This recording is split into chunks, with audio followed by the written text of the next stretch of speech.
Dieu a caché le remède très rapide par rapport aux maux de dents. Dieu a caché les remèdes pour ne même pas vieillir, pour rendre quelqu'un fort et vigoureux. Tout ça, ça existe. Donc quand le ciel est ouvert, ça veut dire que les informations qui étaient inaccessibles, elles deviennent accessibles. L'expression ciel ouvert ne doit pas rester un slogan ou une chanson, mais chacun doit la vivre pleinement. C'est un fait réel. Jésus dit en Jean chapitre 1 verset 51, vous verrez désormais le ciel ouvert et les anges monter et descendre sur le Fils de l'homme. Une particularité que Jésus présente ici en Jean 1,51, c'est que Jésus avait énormément de révélations.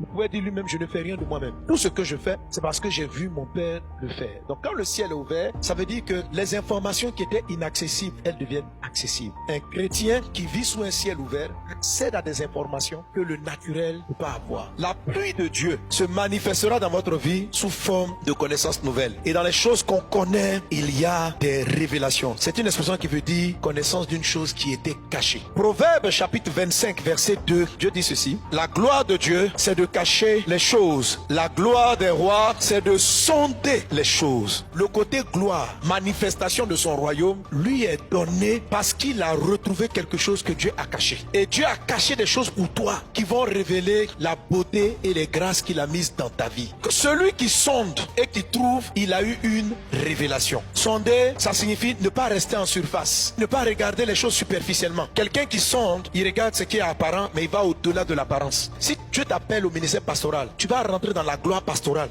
parce que tu auras découvert quelque chose qui n'est pas apparent. Si Dieu t'appelle à devenir influent dans un commerce de pagne, tu penses qu'il n'y a rien à découvrir, mais il y a toujours quelque chose à découvrir. Tout pays qui se dit développé met des milliards dans la recherche parce qu'ils savent que ce sont les découvertes qui font la grandeur des pays. Lorsqu'ils ont découvert la bombe atomique, c'est comme si subitement celui qui avait découvert les clés de la bombe atomique est passé au-dessus des autres. Juste découvrir la puissance que Dieu avait placée dans l'atome. Cette puissance-là n'a pas existé le jour où on a fabriqué la bombe atomique. Elle était là toujours, mais elle était cachée. Et aujourd'hui, on utilise ce genre d'énergie-là pour alimenter des villes. Que Dieu t'accorde des révélations. Dieu a caché le remède très rapide par rapport aux maux de dents. Dieu a caché les remèdes pour ne même pas vieillir, pour rendre quelqu'un fort et vigoureux. Tout ça, ça existe. Que par ce message, Dieu t'accorde des révélations et qu'il te donne des révélations qui deviennent majeures, qui impactent. Alléluia. Tous les apôtres prêchaient la parole de Dieu. Mais l'apôtre Paul a eu en termes d'impact apostolique certainement beaucoup plus d'impact que l'ont eu les autres apôtres, même ceux qui ont marché en direct avec Jésus. Lui n'a pas eu ce privilège. Mais quand vous écoutez l'apôtre Paul, vous sentez qu'il a eu accès à des mystères. L'apôtre Paul avait non seulement la révélation du message de Christ, mais il savait comment faire l'apostolat. Il savait comment mettre en place beaucoup d'églises. Malgré qu'il soit même à temps plein, il était devenu très riche. Dans une histoire de la Bible, on raconte qu'on l'avait enfermé dans une prison. Le prince de la zone, il espérait que Paul lui donne de l'argent. Les riches même le respectaient. Il était celui qui arrivait à le plus voyager,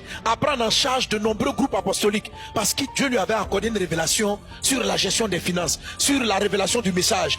Et Dieu lui a donné tout cela. Que Dieu t'accorde des révélations. Tu es dans le domaine du bâtiment. Que Dieu te révèle une idée dans le bâtiment qu'on ne connaît pas. Faire en sorte que ta connaissance du bâtiment puisse s'amplifier et toucher les nations dans le nom de Jésus-Christ de Nazareth.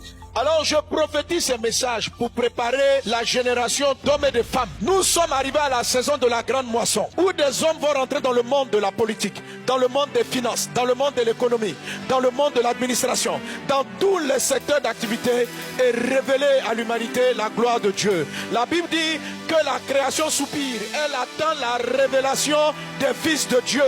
Que Dieu lève son armée. Seigneur Jésus, toi qui depuis l'éternité as préparé cette saison de la grande moisson, où des choses cachées allaient être révélées à ceux qui t'appartiennent.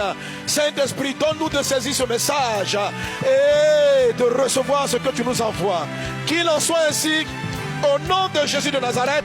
Quelqu'un donne un bon Amen.